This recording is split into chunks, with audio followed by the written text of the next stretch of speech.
Selamat pagi pemirsa, apa kabar Anda hari ini? Anda kembali menyaksikan Selamat Pagi Indonesia. Ada saya Valencia Belvinsi. Dan saya Jason Sambo, pemirsa yang tentunya hari ini akan membahas sejumlah informasi yang jadi hot topic dan jadi perbincangan terutama di media sosial yang membuat kita miris. Kalau misalnya teman-teman mahasiswa mungkin saat ini lagi nonton, sebaiknya memang fokus pada pembelajarannya, perkuliahannya daripada harus fokus ke hal-hal yang tidak baik di grup, termasuknya hal-hal yang berbau seksual. Iya, ini soal yang orang-orang sebut KS.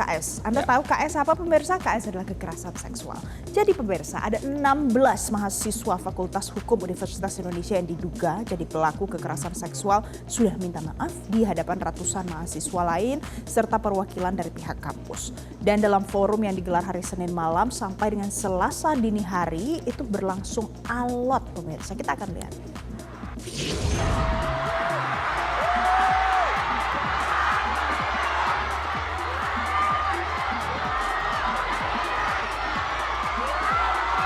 Jadi pemirsa, dalam video yang kami tampilkan saat ini adalah video ketika para mahasiswa yang diduga tergabung dalam sebuah grup yang melakukan kekerasan secara seksual, baik itu lewat verbal dalam grup tersebut, itu sedang disidang dalam tanda kutip oleh mahasiswa lain, dan kehadiran para pelaku itu pun menyulut emosi mahasiswa lainnya pemirsa. Ada sorakan yang mengecam tindakan para pelaku itu riuh terdengar dalam forum itu pemirsa, dan pelaku ini pun menyampaikan permohonan maafnya kepada para korban yang ada di sana. Dan kasus ini sendiri kenapa akhirnya bisa ramai, bisa mencuat itu setelah sejumlah tangkapan layar grup chat mahasiswa beredar luas dan menunjukkan adanya percakapan yang mengarah pada pelecehan verbal. Spesifiknya adalah pelecehan seksual pemirsa. Adapun terkait dengan kasus ini, Rektor Universitas Indonesia, Heri Hermansyah, menegaskan bahwa pihaknya nanti akan melakukan monitoring dan juga menunggu langkah yang diambil oleh pihak fakultas sebelum nantinya menentukan tindakan lebih lanjut. Kita akan sama-sama dengarkan lagi apa yang disampaikan Rektor Universitas Indonesia berikut ini. Saya baru mendengarnya tadi malam ya, dan saya sudah tanya ke dekannya, lagi menunggu respon, tetapi saya juga memperhatikan di berbagai media, dekan Fakultas Hukum sudah meresponnya ya, kalau tidak salah. Jadi nanti kita di Rektorat akan memonitor bagaimana penanganan di fakultas. Soal yang tadi ramai diperbincangkan pemirsa, yang satu ini juga tidak kalah ramai. Ini soal war tiket haji yang sempat memicu kegaduhan di kalangan masyarakat. Jadi akhirnya Menteri Haji dan Umroh Muhammad Irfan Yusuf memutuskan untuk menutup sementara soal pembahasan terkait dengan sistem war tiket haji. Dalam rapat kerja dengan anggota DPR RI Komisi 8, Menteri Haji dan Umroh Irfan mengakui istilah war tiket pertama kali dilontarkan oleh dirinya sendiri. Nah, Gus Irfan menyadari wacana tersebut masih terlalu dini untuk dibahas lebih lanjut lagi. Dan konsep ini belum menjadi kebijakan resmi dan tidak akan diterapkan untuk penyelenggaraan haji tahun ini. Kalau gitu kita akan dengarkan bagaimana pernyataan Menteri Haji dan Umroh selengkapnya berikut ini.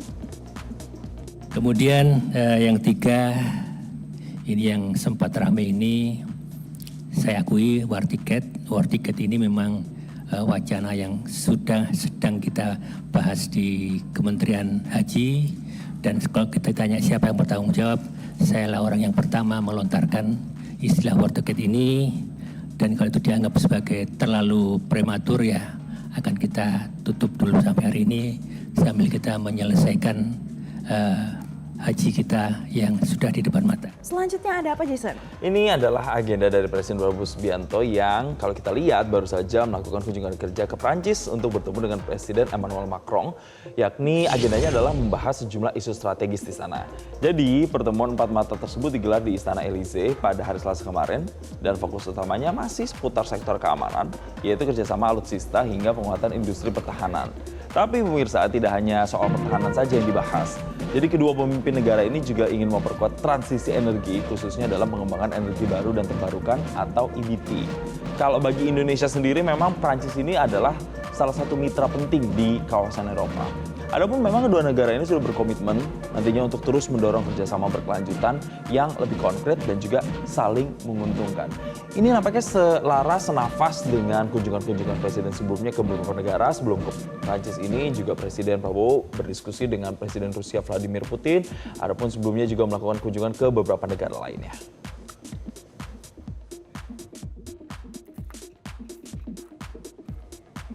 Next pemirsa, yang ini sedang panas juga. Panas antara Presiden Amerika Serikat Donald Trump dan juga ada Pope Leo ke-14, Paus Leo ke-14. Yang ternyata menuai banyak sekali tanggapan kontroversial setelah Donald Trump menolak untuk minta maaf kepada Paus Leo ke-14. Dan ketegangan ini bermula dari kritik tajam yang dilayangkan Donald Trump sebelumnya. Dan bukannya mereda, sang presiden ternyata justru menegaskan bahwa sikapnya itu adalah hal yang wajar, pemirsa. Nah, dalam pernyataan terbaru, Donald Trump menyebut bahwa kritik yang disampaikan itu merupakan bentuk respon terbuka atas sikap Paus Leo ke-14 terkait dengan perang dunia. Ia juga menepis tudingan bahwa dirinya sudah keliru dalam bertindak. Bahkan Donald Trump seolah tidak ambil pusing meski ia mengkritik pemimpin tertinggi Gereja Katolik Roma yang kebetulan juga berasal dari Amerika Serikat tersebut. Nah, menanggapi kecaman dari Presiden Donald Trump, Paus Leo ke-14 menegaskan kalau dirinya tidak takut pada pemerintahan Donald Trump dan akan terus berusaha bersuara lantang demi perdamaian dunia seperti pesan dalam kitab suci Injil. Kita akan dengarkan apa pernyataan dari Donald Trump dan juga Paus Leo ke-14 berikut ini. Because Pope Leo said things that are wrong. He was very much against what I'm doing with regard to Iran, and you cannot have a nuclear Iran. Pope Leo would not be happy with the end result. You have hundreds of millions of people dead, and it's not going to happen. So I can't. I think he's very weak on crime and other things. So I'm not. I mean, he went public. I'm just responding to Pope Leo. I do not look at my role as being politician. I don't want to get into a debate with him. I don't think that the message of the gospel is meant to be abused in the way that some people are doing. And I will continue to speak out loudly against war, looking to promote peace, promoting dialogue and multilateral relationships among the states, to look for just solutions to problems. Too many people are suffering in the world today. Too many innocent people are being killed. And I think someone has to stand up and say, there's a better way to do this. Ya pemirsa, selain hot topic tadi, tentunya ada beragam informasi yang menjadi berita utama hari ini. Di antaranya adalah Gubernur DKI Jakarta yang menginstruksikan seluruh wali kota Jakarta untuk turun tangan membasmi spesies invasif ikan sapu-sapu. Oke, informasinya tunggu apa lagi bersama Kata Oma.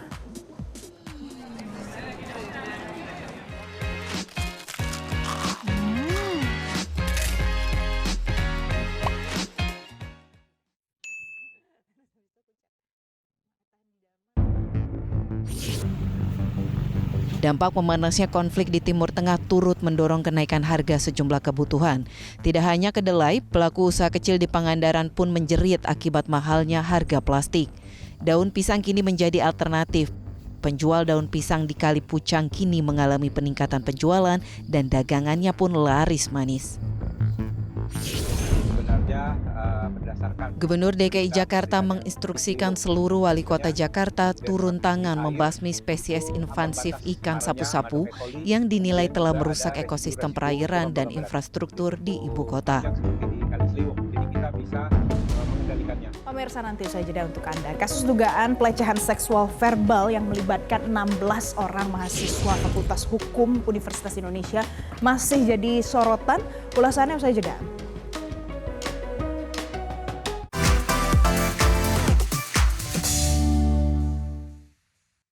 Didukung oleh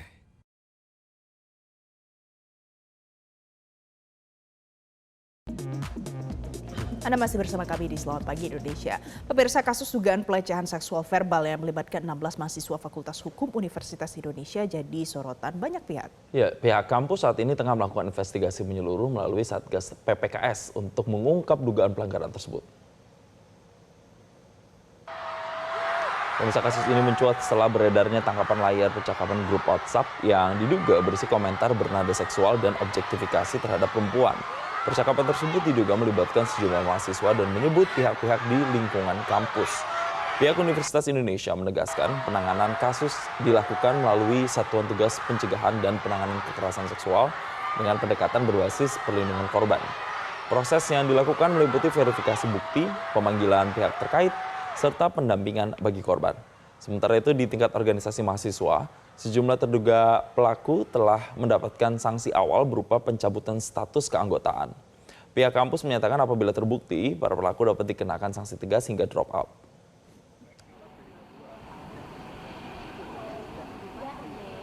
Sementara itu, Rektor Universitas Indonesia, Heri Hermansyah menegaskan bahwa pihaknya akan melakukan monitoring dan menunggu langkah yang diambil oleh pihak fakultas sebelum menentukan tindakan lebih lanjut. Saya baru mendengarnya tadi malam ya, dan saya sudah tanya ke dekannya, lagi menunggu respon. Tetapi saya juga memperhatikan di berbagai media, dekan Fakultas Hukum sudah meresponnya ya, kalau tidak salah. Jadi nanti kita di rektorat akan memonitor bagaimana penanganan di fakultas. Sama-sama kita monitor ya. Pemirsa, jadi apa jadinya kalau calon penegak hukum ternyata justru melanggar hukum?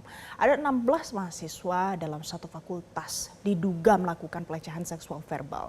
Dan pihak kampus Universitas Indonesia sudah melakukan investigasi melalui Satgas PPKS, namun publik masih menanti kejelasan dan ketegasan sanksi. Lalu bagaimana penanganan kasus ini dari sisi hukum dan bagaimana pula respon mahasiswa sebagai bagian dari lingkungan kampus itu sendiri? Pagi ini Selamat Pagi Indonesia sudah menghadirkan ada 2 narasumber. Ada Bapak Timotius Raja Guguk, kuasa hukum korban, dan sampai saat ini kami masih menantikan ada Ketua BEM UI 2026 Yatta Latof Mas'un Imawan yang masih belum bisa dihubungi sampai saat ini, pemirsa. Pak Timotius, selamat pagi. Ya, selamat pagi, Mbak. Baik, jadi informasi yang Anda himpun saat ini, bagaimana kondisi terkini para korban setelah kasus ini jadi perhatian banyak sekali masyarakat? Iya, untuk kondisi para korban sendiri sebagaimana mungkin bisa dibayangkan ya, mereka bukannya sekarang sudah merasa tenang ataupun merasa senang dengan apa yang terjadi, tapi saat ini mereka juga merasa masih takut dan juga butuh perlindungan atas bagaimana perkembangan kasus ini yang menjadi begitu besar akhirnya. Makanya untuk saat ini kami juga meminta untuk kepada seluruh masyarakat dan publik untuk tetap mengedepankan perlindungan dan juga privasi para korban. Kami berharap hingga nanti akhir ini selesai, tidak ada korban yang mendapatkan tekanan ataupun ancaman dari pihak manapun karena sudah berani untuk menyuarakan terkait kasus ini. Ya, Mas Timothy, saat ini pihak kampus memang sedang melakukan investigasi secara internal begitu terkait dengan kasus ini. Tapi bagi para korban sendiri, apakah nantinya akan menempuh misalnya upaya-upaya hukum untuk kemudian menindaklanjuti adanya temuan kasus ini di lingkungan kampus? Ya, untuk saat ini dari beberapa korban yang saya dampingi akan berfokus untuk memaksimalkan apa yang dapat ditindak dari pihak universitas dan juga fakultas. Mungkin nantinya kami akan mempertimbangkan upaya hukum lain seperti laporan pidana di kepolisian. Tapi untuk saat ini kami berfokus untuk menanti apa tindakan yang akan dijatuhkan oleh pihak universitas dan juga fakultas. Dan investigasi yang sekarang sedang dilakukan dari Satgas PPKS di dalam internal kampus Universitas Indonesia. Nah, menurut Anda sejauh ini bagaimana penanganan yang sudah dilakukan dari Satgas PPKS ini? Ya, baik.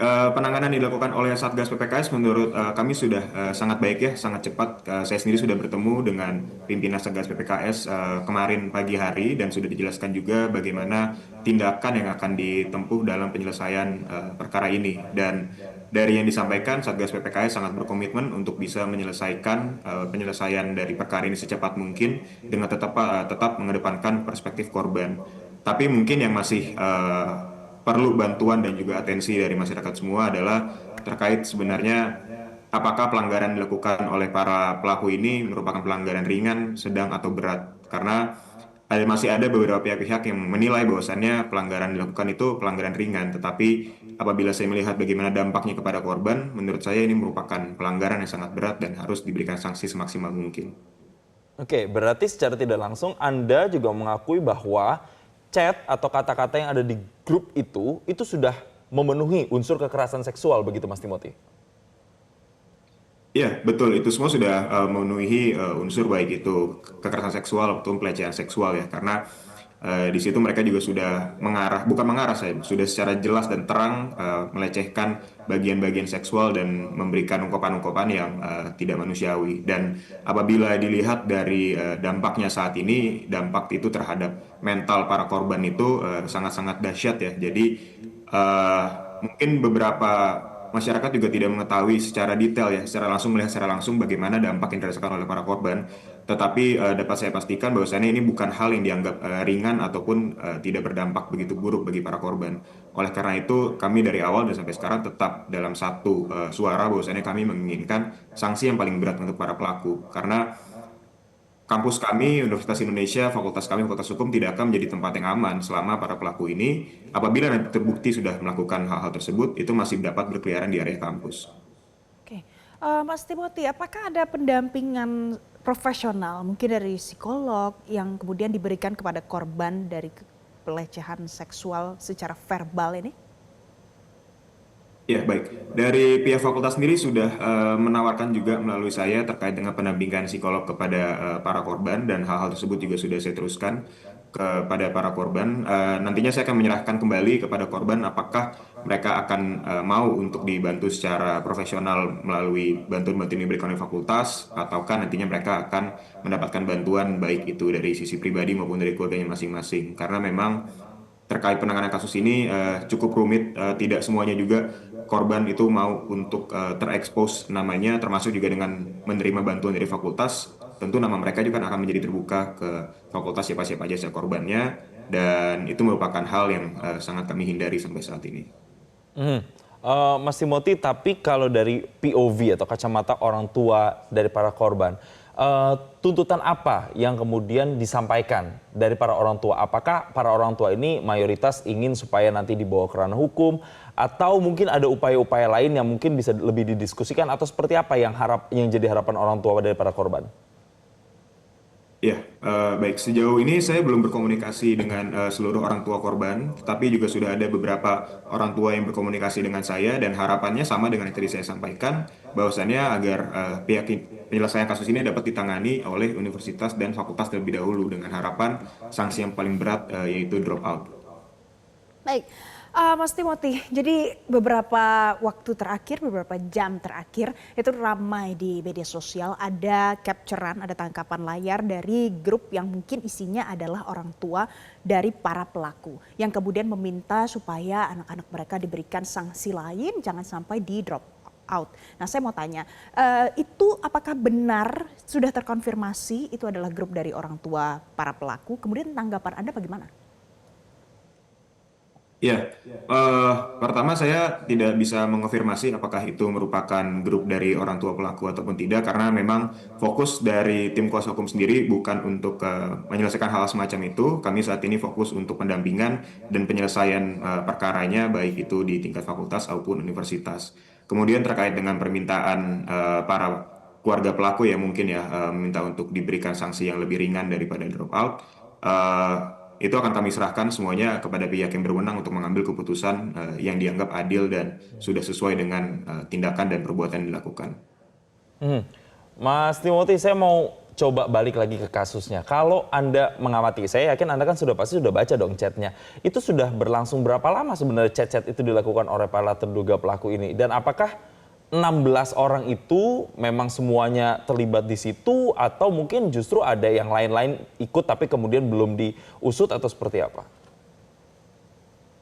Ya, baik. Untuk dari chatnya itu sendiri, mungkin sebagaimana sudah saya sampaikan sebelumnya, ini semua sudah terjadi dari tahun 2025, dan beberapa korban juga sudah mengetahui adanya grup ini dan apa yang mereka perbincangkan itu dari tahun 2025. Jadi ini bukan kasus yang baru terungkap, ini sebenarnya kasus yang sudah lama diketahui, namun memang dari tahun lalu itu korban juga masih cukup bingung dan takut juga untuk speak up.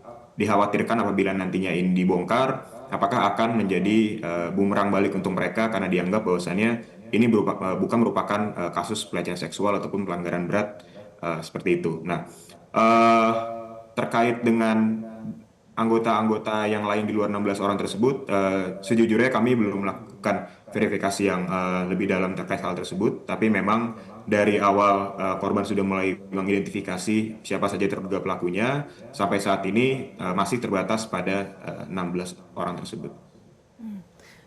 Kalau yang menjadi korban saat ini, apakah mungkin ada penambahan jumlah korbannya, Mas Timothy? Ya, untuk jumlah korbannya pasti akan terus bertambah ya, karena untuk bukti yang dikumpulkan itu masih sangat banyak dan apabila ditelusuri satu-satu, kita sisir satu-satu, itu pasti akan ditemukan lebih luas lagi. Karena bahkan dari tim kami pun baru mengetahui adanya dari unsur dosen yang menjadi korban itu baru di hari Senin kemarin. Jadi menurut kami bahkan apabila ini ditelusuri lebih lanjut, itu korban yang ditemukan mungkin akan lebih banyak. Tetapi memang nantinya kami juga ingin berhati-hati untuk menangani kasus ini. Kami juga tidak ingin menimbulkan trauma-trauma lebih kepada orang yang lebih banyak lagi yang ternyata merupakan korban dalam kasus ini. Ya, tentu kita harapkan nanti investigasi yang dilakukan pihak kampus ini benar-benar nanti bisa menertibkan para pelaku yang melakukan kekerasan seksual secara verbal dalam grup dan para korban bisa mendapatkan pendampingan. Terima kasih Timotius Rajaguguk, kuasa hukum korban telah bergabung bersama kami di Selamat Pagi Indonesia. Terima kasih Mas Timothy. Pemirsa, nanti usai jeda kami masih akan kembali dengan ulasan lain soal Amerika Serikat yang mengancam memblokade Selat Hormuz setelah perundingan damai dengan Iran di Islamabad berakhir buntu. Saat lagi.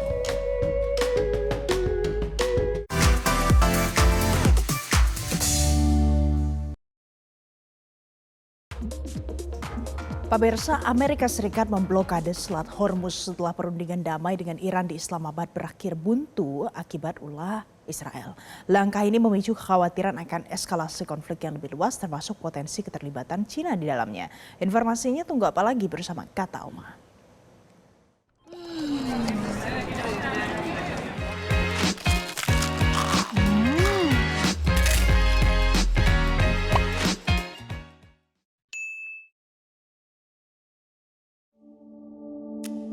Right now we have a blockade. They're doing no business. I didn't like seeing boats come out if they were doing business with Iran, but if they weren't, no boats came out. So now Iran is doing absolutely no business. Presiden Amerika Serikat Donald Trump menyatakan blokade militer terhadap pelabuhan Iran di Teluk Persia dan Teluk Oman telah diberlakukan. Trump mengisyaratkan opsi blokade militer sebagai bentuk tekanan maksimal terhadap Teheran pasca buntunya negosiasi antara Amerika Serikat dan Iran di Islamabad. Namun China menilai blokade tersebut bertentangan dengan kepentingan global dan berpotensi memperburuk krisis energi dunia.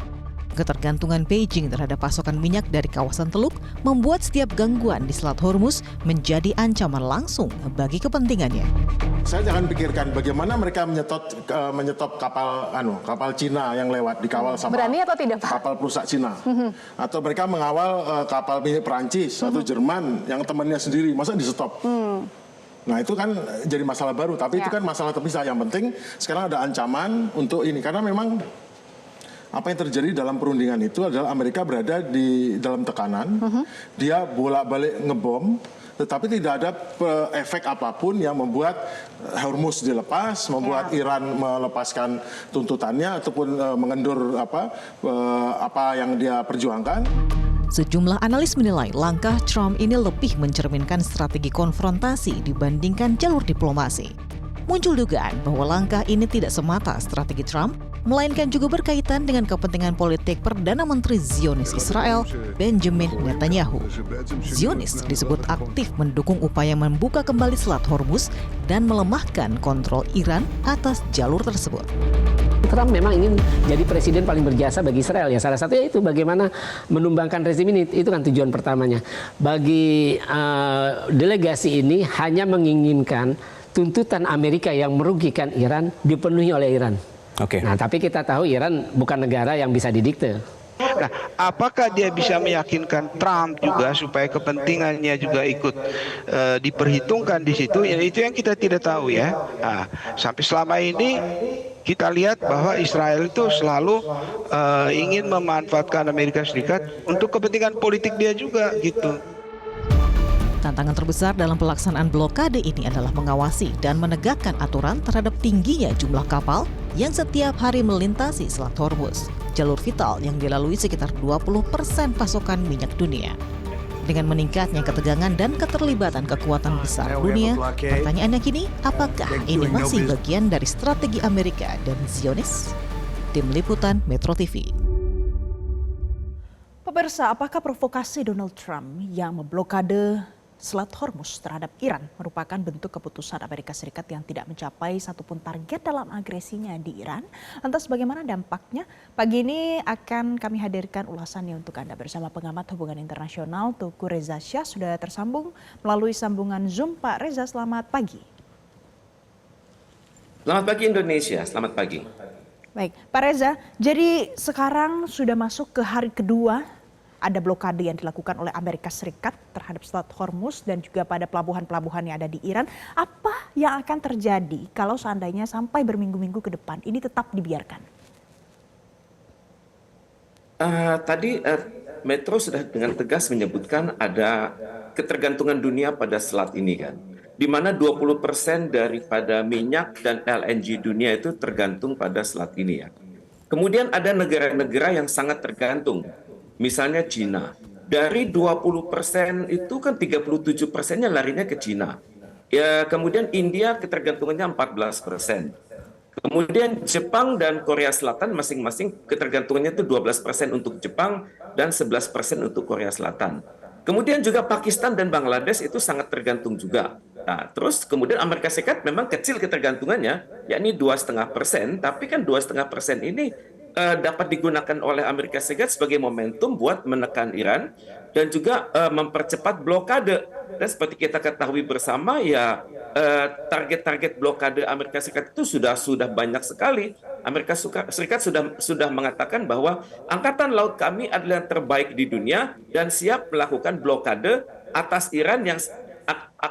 Iran yang jelas-jelas akan menghangus lantakkan dunia. Dan untuk itu kan Amerika sudah siap juga dengan strategi, misalnya dia sudah punya 5.000 personil untuk perang darat, cuman belum kita ketahui apakah dia akan lakukan serangan darat. Pada saat yang sama juga Amerika Serikat akan serius mendesak negara-negara untuk menyetujui namanya UNSC Resolution nomor 2817 itu dikeluarkan tanggal 11 Maret tahun ini ya. Ini merupakan dasar hukum untuk negara-negara itu untuk sama-sama mengkoordinir bagaimana amannya energi itu keluar masuk Selat Hormuz. Nah, terus Amerika Serikat tampaknya akan terus menekan karena dengan Amerika Serikat menekan ini dia dapat menahan potensi ekonomi Iran. Konon Iran akan menarik 2 juta US dollar per kapal. Kemudian juga dalam bayangan Amerika, kalau dia bisa menahan Iran terus, maka dukungan Iran bagi kelompok-kelompok yang pro Iran di dunia itu akan berkurang. Cuman masalahnya, bagaimana blokade ini akan dilakukan? Apakah lewat kapal laut, apakah lewat kapal-kapal selam, ataukah lewat koordinasi dengan kapal-kapal perang? Karena saat ini harga minyak sudah naik 8%, kemudian kalau kita perhatikan harga dari Brent crude oil itu sudah naik juga 7%. Jadi kalau hal ini berkembang terus, maka krisis akan terjadi. Yang juga kita harus perhatikan adalah adanya potensi Amerika Serikat menyerang pelabuhan-pelabuhan laut Iran yang utama. Misalnya ada Bandar Imam Khomeini, kemudian ada Bandar Bushehr, kemudian ada Bandar Anzali. Dan ini adalah tempat bandar-bandar di mana Iran melakukan transaksi dengan negara-negara di Commonwealth of Independent States. Jadi juga itu kemungkinan juga akan diserang adalah bandar-bandar yang lain yang menghubungkan Iran dengan Laut Kaspia. Dan ini adalah hal yang harus kita waspadai. Dan bagaimana Indonesia menyikapinya? Ya sementara Iran sudah mengingatkan masyarakat Amerika Serikat bahwa harga minyak ini akan naik sampai 4 sampai 5 barrel. Kemudian 5 US dollar per barrel ya. Baik, Pak Reza. Untuk Indonesia, ya.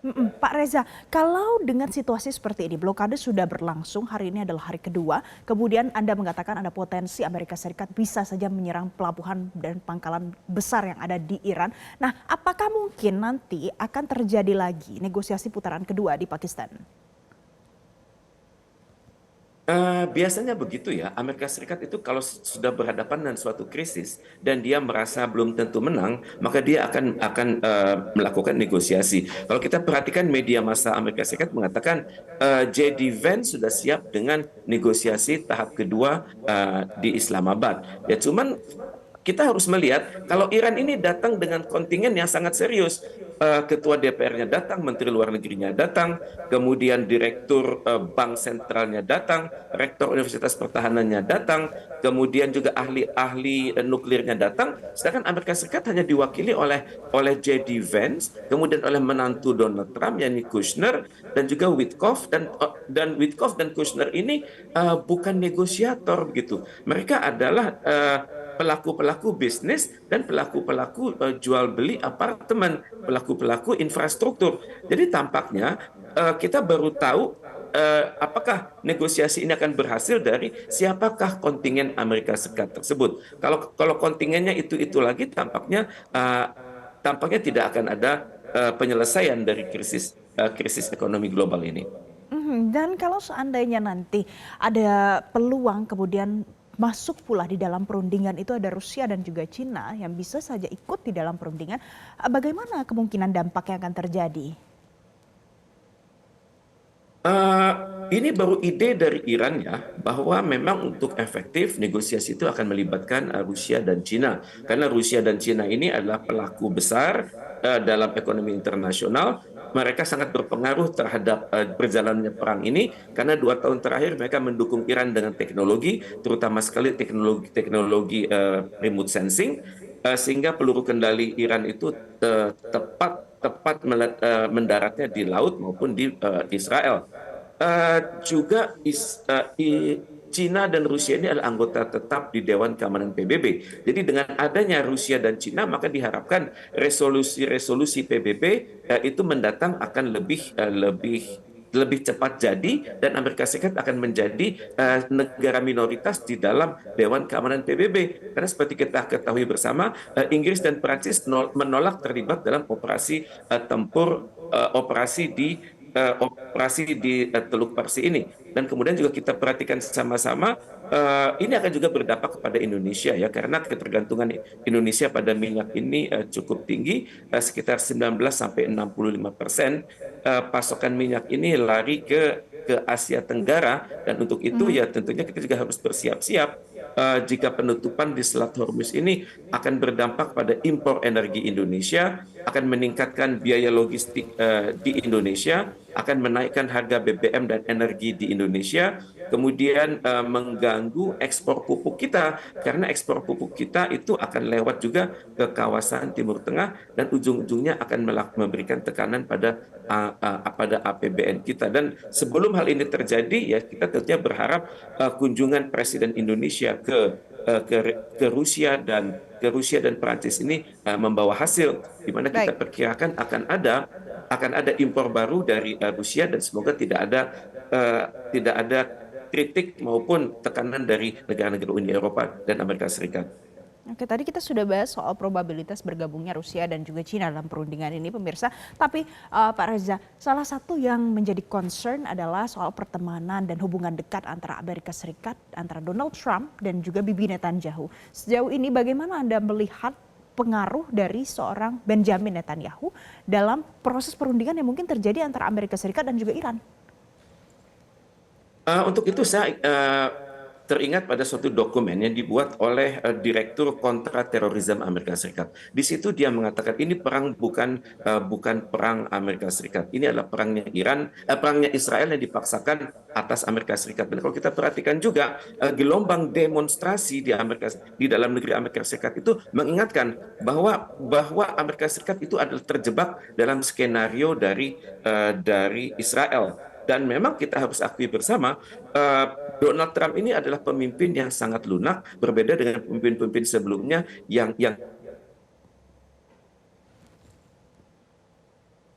Baik pemirsa, sepertinya ada kesalahan sambungan dengan Pak Teguh Reza Shah.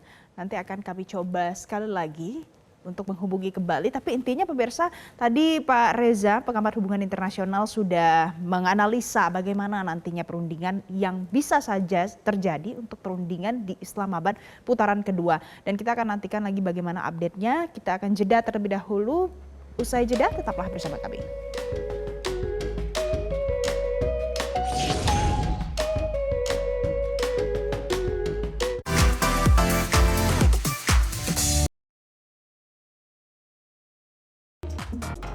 Anda kembali bersama kami pemirsa di Selamat Pagi Indonesia. Jadi kita akan lanjutkan informasi yang tadi saya sampaikan sebelum jeda ini terkait dengan ikan sapu-sapu. Jadi Gubernur DKI Jakarta Pramono Anung nantinya akan mengadakan rapat khusus untuk membahas ikan sapu-sapu yang belakangan ini dianggap mulai mengganggu ekosistem perairan di Jakarta. Dan Pramono Anung juga meminta nantinya para wali kota di Jakarta untuk bisa ikut turun tangan untuk mengatasi ikan invasif ini pemirsa. Kita akan bahas lengkapnya dalam segmen Sisi Metropolitan.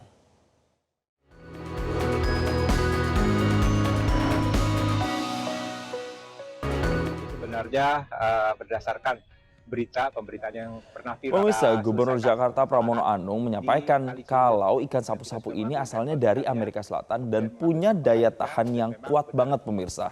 Tapi memang masalahnya ikan ini justru bikin ekosistem jadi nggak seimbang karena bisa memangsa ikan-ikan lokal yang ada di sungai misalnya. Tapi nggak cuma itu, ikan sapu-sapu ini juga disebut-sebut bisa ngerusak area bantaran sungai. Soalnya mereka ini suka bikin lubang di dinding sungai buat tempat hidup mereka yang kalau dibiarkan bisa berdampak ke kondisi sungai itu sendiri pemirsa. Dengan kegiatan ini, lingkungan saluran di sekitar bundaran HI bisa lebih sehat. Jadi Pemprov Jakarta juga sudah melakukan upaya untuk membasmi ikan sapu-sapu. Ada operasi penangkapan ikan sapu-sapu yang sebelumnya dilakukan di Kali Cideng, tepatnya di depan Pusat Perbelanjaan Plaza Indonesia, Menteng, Jakarta Pusat. Nah, kegiatan ini pemirsa melibatkan 100 personel gabungan dari Dinas Ketahanan Pangan, Kelautan dan Pertanian DKI Jakarta hingga Gulkarmat Jakarta Pusat. Dan dalam operasi itu petugas ada menangkap nih 41 ekor ikan sapu-sapu berukuran besar yang dinilai mengganggu ekosistem sungai. Ketahanan pangan, banyak ikan tawar.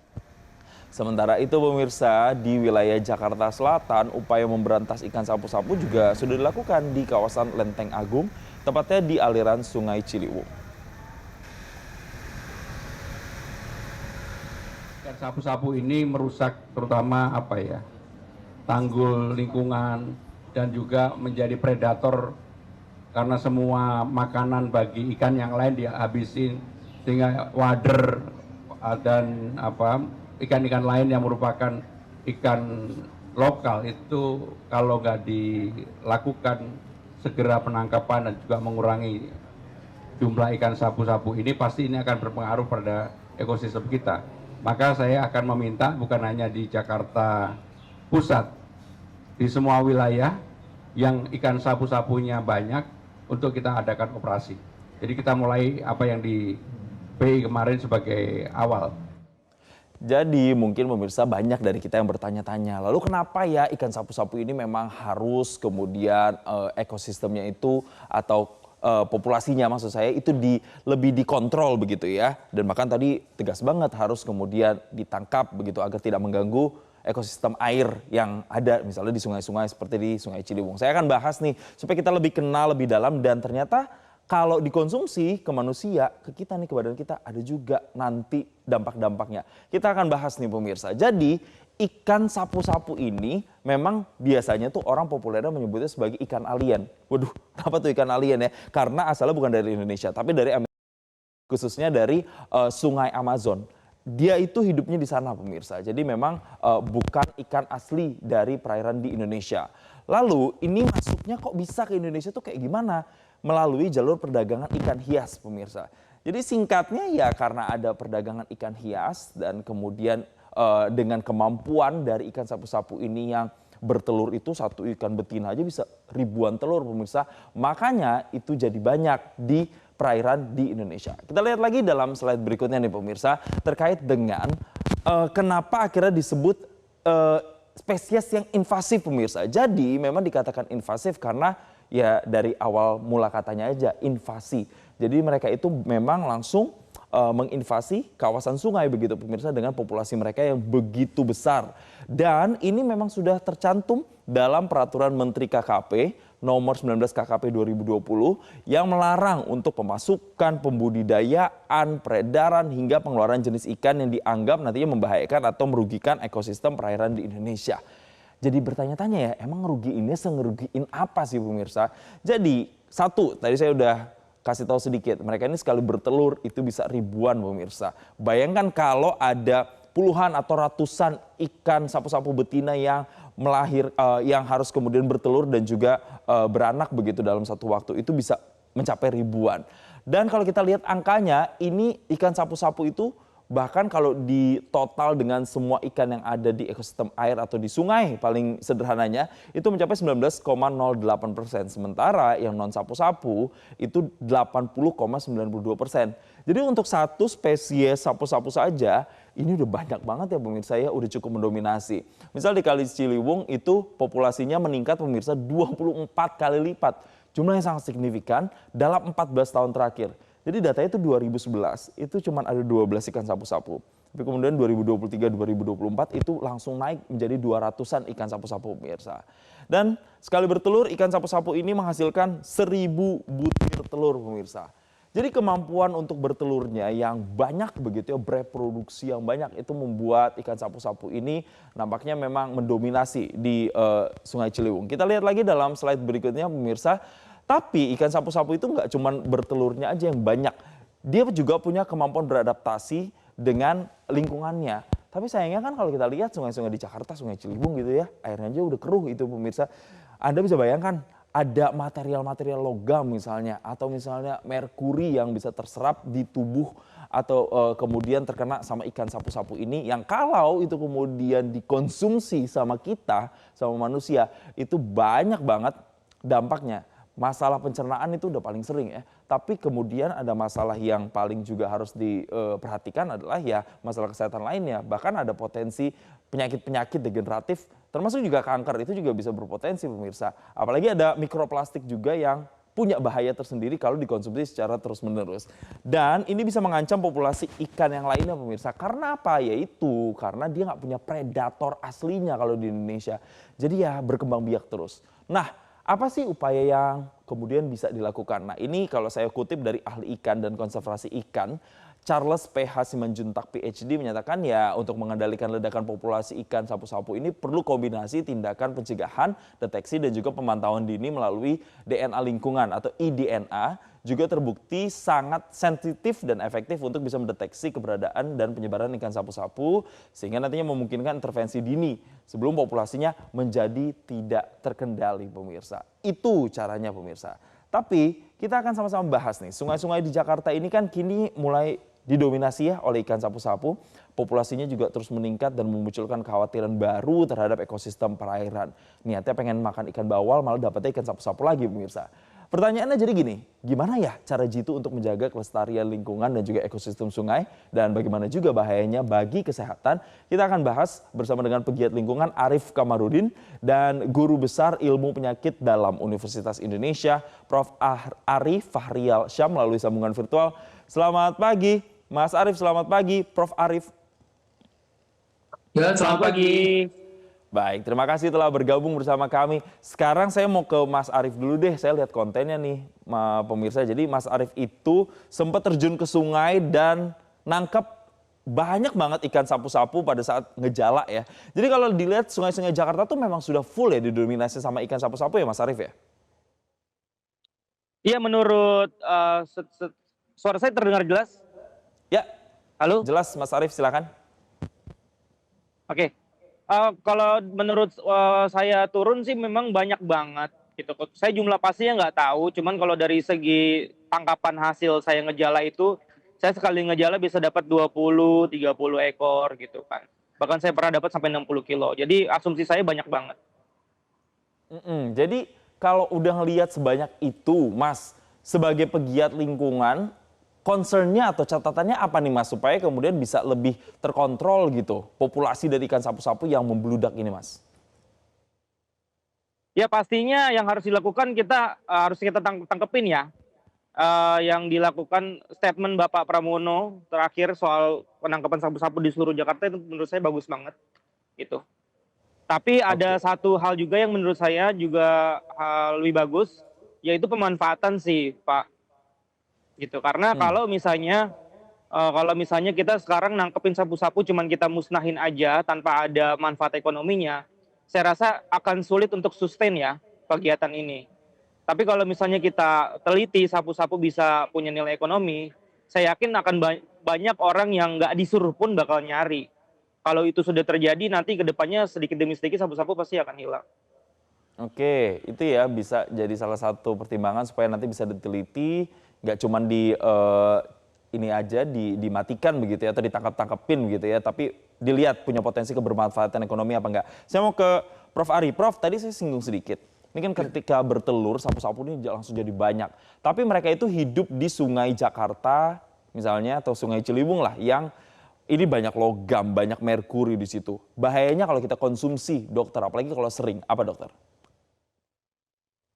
Ya, ya kita tahu ya, ini kebetulan saya juga di rumah ada ada kolam dan menggunakan ikan sapu-sapu ya untuk membersihkan kolam. Jadi memang cenderung ikan ini kan berada di dasar sungai.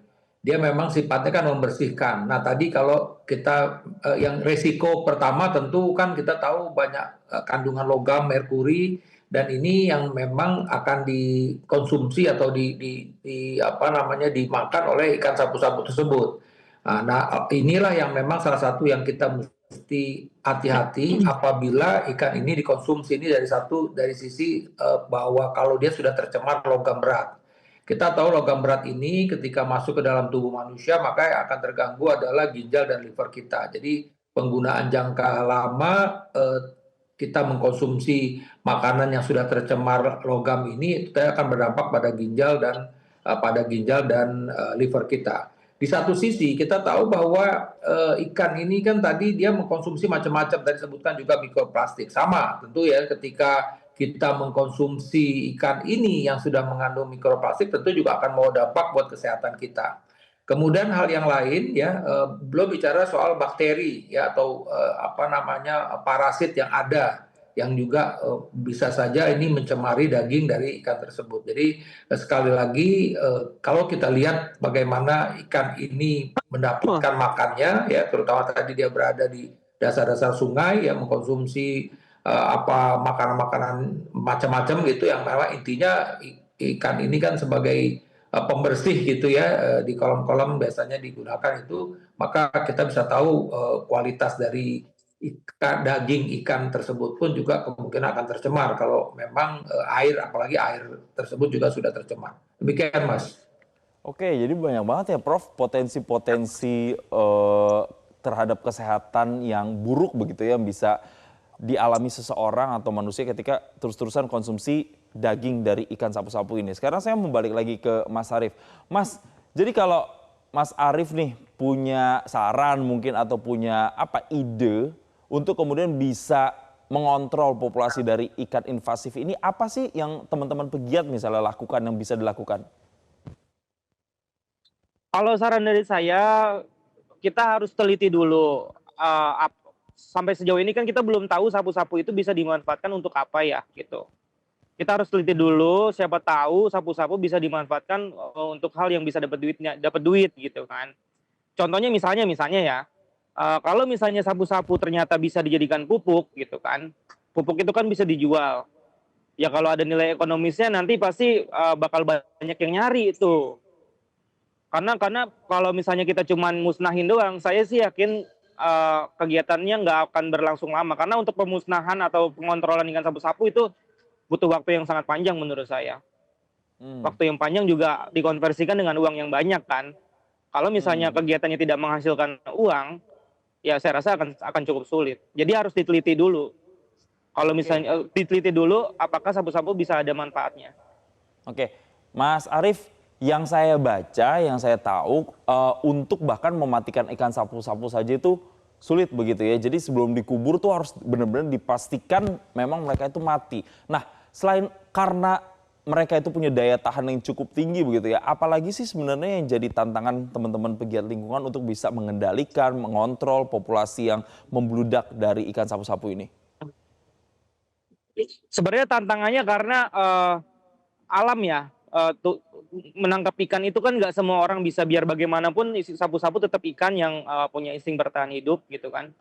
Alam yang banyak resikonya gitu kan, resiko berbahaya kayak kena beling. Tantangannya sih itu sih kalau menurut saya. Oke, lebih ke kondisi alamnya itu juga ikut berpengaruh ya. Nah, sekarang mau kembali lagi ke Prof. Ari. Prof, ketika misalnya teman-teman pegiat lingkungan kayak Mas Arief ini terjun misalnya ke sungai-sungai untuk melakukan pengendalian terhadap ikan sapu-sapu. Ada nggak sih hal-hal yang harus diperhatikan begitu, Prof? Iya, jadi ya tentu ini terima kasih ya ada Mas Arief dan teman-teman tadi yang peduli terhadap lingkungan kita ya, karena betul memang ketika jumlah daripada ikan sapu-sapu ini meningkat ya tentu ini akan mengganggu ekosistem. Saya ingin sampaikan aja mungkin pengalaman pribadi ya, ketika kebetulan misalnya ada pencemaran, ini kebetulan saya punya kolom pencemaran misalnya, let's say pernah waktu itu ada ngecatan rumah, cat masuk ke kolam tuh ikan lain mati, tapi ikan sapu-sapu tidak. Nah itu tadi benar yang saya sampaikan bahwa memang survivornya itu dia akan lebih kuat dibandingkan ikan-ikan yang lain. Ya misalnya kita kebetulan ada suatu waktu kaporit itu kena kaporit gitu ya, ikan saya yang lain ikan mati, ikan koi mati, sapu-sapu tidak mati. Jadi sekali lagi tentu pesannya ya tetap mesti ada kehati-hatian dari teman-teman yang berada di sana ketika melakukan evakuasi pada ikan-ikan tersebut. Karena memang tadi ya bisa saja berbagai macam racun ada pada ikan tersebut ya. Yang jelas kalau sudah tercemar kan dia ada di dagingnya. Nah, mungkin lah teman-teman ini kan mengkonsumsi udah pasti tidak, tapi mungkin juga bisa saja mungkin lendirnya atau hal-hal yang lain dari bagian dari ikan ini kita harus dengan hati-hatilah kita memanage ikan-ikan ini ya. Demikian Mas ini dan ya artinya tetap menjaga kesehatan kita gitu ya, sehingga kita tidak paling tidak kan juga ada sisiknya, ada ininya luka dari ikan tersebut ya, kemudian juga hal-hal yang lain yang bisa saja karena cemaran dari lingkungan ketika kita melakukan evakuasi ikan-ikan tersebut. Demikian Mas. Baik, ini semoga bisa jadi warning ya untuk kemudian juga masyarakat mungkin yang ingin kemudian ke sungai atau mencoba mengendalikan ikan sapu-sapu, banyak hal yang harus diperhatikan. Tapi untuk masyarakat juga harus kemudian bisa lebih selektif lagi dalam memilih makanan, karena tadi banyak banget dampak buruknya juga kalau dikonsumsi dalam intensitas yang sering. Jadi terima kasih Prof. Ari Fahrial dan juga Mas Arief Kamarudin telah memberikan perspektifnya, memberikan pencerahannya. Semoga juga apa yang dilakukan Pemprov DKI Jakarta nantinya bisa mengendalikan populasi dari ikan sapu-sapu. Terima kasih Mas Arief dan terima kasih Prof. Ari.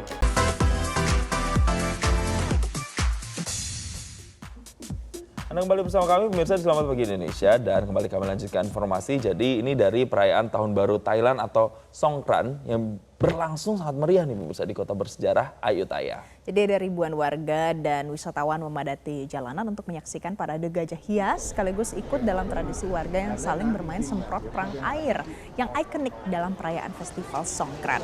Ada puluhan gajah yang dihias dengan lukisan motif bunga warna-warni berparade menyusuri jalanan di Ayutthaya. Atraksi ini menjadi daya tarik utama dalam perayaan Songkran yang penuh warna dan juga keceriaan. Ada ribuan orang dan wisatawan ikut meramaikan suasana dengan bermain air pemirsa.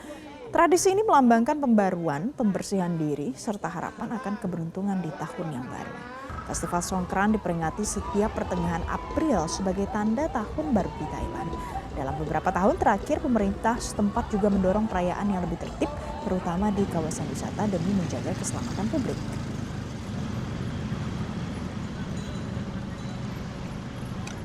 Dan tidak hanya di Thailand, pemirsa, di Kamboja juga ada perayaan Tahun Baru Khmer. Ya, perayaan ini berlangsung meriah juga di kota Battambang, Kamboja. Jadi warga di Battambang mengubah jalanan kota menjadi arena perang air yang penuh kegembiraan pemirsa. Jadi mereka ini berkumpul untuk merayakan salah satu festival terbesar di Kamboja.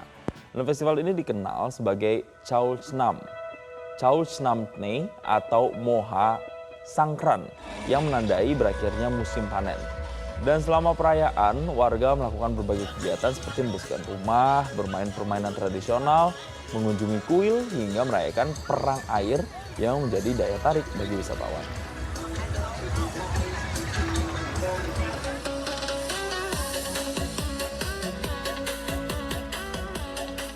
Sementara itu pemirsa, ribuan warga di Dhaka, Bangladesh ini merayakan Tahun Baru Bengali atau Pahela Baishak dengan penuh semarak. Jadi perayaan ini ditandai dengan parade budaya Mongol Shobhajatra yang menjadi ikon tradisi dan juga persatuan.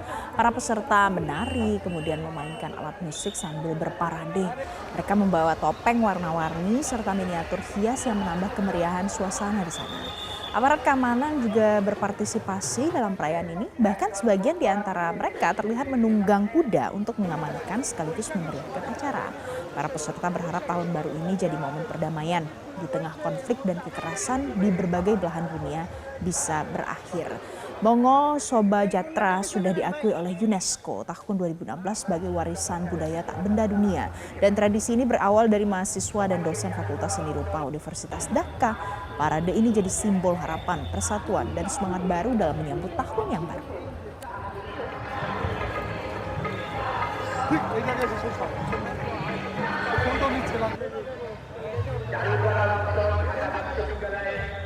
Satu lagi pemirsa, ada Festival Rodeo Masbateno ke-30 yang digelar meriah di Provinsi Masbate, Filipina. Ya, dari ribuan warga juga memadati arena untuk menyaksikan atraksi keterampilan peternakan yang dikemas dalam ajang olahraga tradisional pemirsa.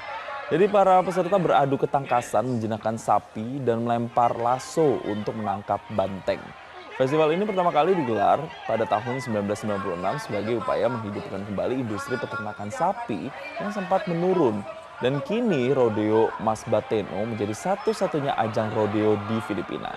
Adapun keunikan festival ini terletak pada perpaduan antara tradisi peternakan dan juga kompetisi olahraga. Berbagai perlombaan digelar seperti menunggang banteng, melempar lasso, hingga karambola atau adu kecepatan menangkap sapi. Dan Festival Rodeo Masbateno tahun ini berlangsung mulai 10 hingga 19 April dengan puncak acara di babak final rodeo yang menjadi daya tarik utama bagi wisatawan. Pemirsa, informasi tadi mengakhiri jumpa kita pagi ini. Saya Valencia Novinci. Dan saya Jason Sambu mewakili rekan-rekan bertugas pamit. Terima kasih dan sampai jumpa.